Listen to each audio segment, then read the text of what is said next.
આજે બધા જ કામ થઈ જાય છે, ગાય મળી છે અને એનું પાલન કરવું એ આપણી સૌની જવાબદારી છે।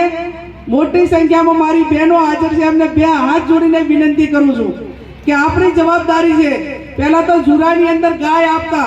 અને ગાય આપતા એટલા માટે કરીને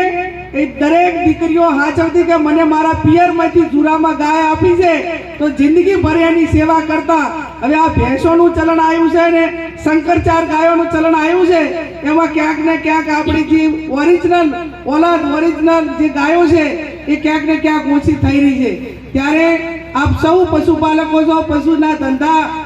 વ્યવસાય સાથે સંકળાયેલા છો અને સંકળાયેલા છો, ત્યારે આવનાર સમયમાં બાપુ આપ સૌના આશીર્વાદ મળશે અને અત્યારે એ પૈકીના મેદાનમાં પણ છું, ત્યારે આપ સૌને 100% ખાતરી આપું છું કે લોકસભામાં આપના આશીર્વાદથી ચૂંટાવાનું થશે તો સૌ પ્રથમ મારી માગણી એ ભારત સરકાર પાસે એ રહેશે કે સમગ્ર દેશમાં ગૌ વંશ અને ગૌ હત્યા ઉપર એનો પ્રતિબંધ મુકાય અને ગાય માતાને રાષ્ટ્રીય પ્રાણી રાષ્ટ્રીય માતા તરીકેનો દરજ્જો મળે અને એના માટે કરીને સૌથી પહેલી શરૂઆત એ મારી છે। ત્યારે આપ સૌ ખૂબ મોટી સંખ્યામાં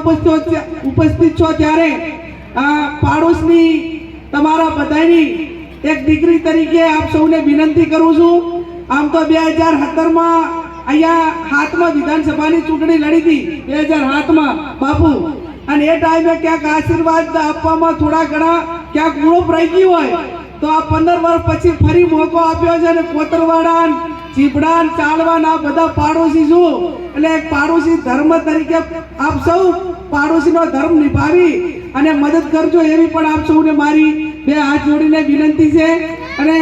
આ ગૌશાળા માટે જે આપ સૌએ જે દાન આપ્યું, વ્યક્તિગત રીતે આવડી મોટી કથાનું આયોજન કરી ખર્ચો ઉઠાવી અને આ ગૌ માતાના રક્ષણ માટે ત્રિવેદી પરિવારે જે કર્યું છે એમને હું લાખ અભિનંદન આપું છું। હર હંમેશા એક કહેવત છે કે બ્રાહ્મણ હોય, ગાય હોય, દીકરી હોય, એમના માટે કરીને જેટલી મદદ કરો એટલી ઓછી છે અને તમામ સાથે મળીને આ ગૌશાળા માટે મદદ કરજો એ જ અપેક્ષા સાથે આપ સૌનો ખૂબ ખૂબ હૃદયપૂર્વક આભાર માનું છું।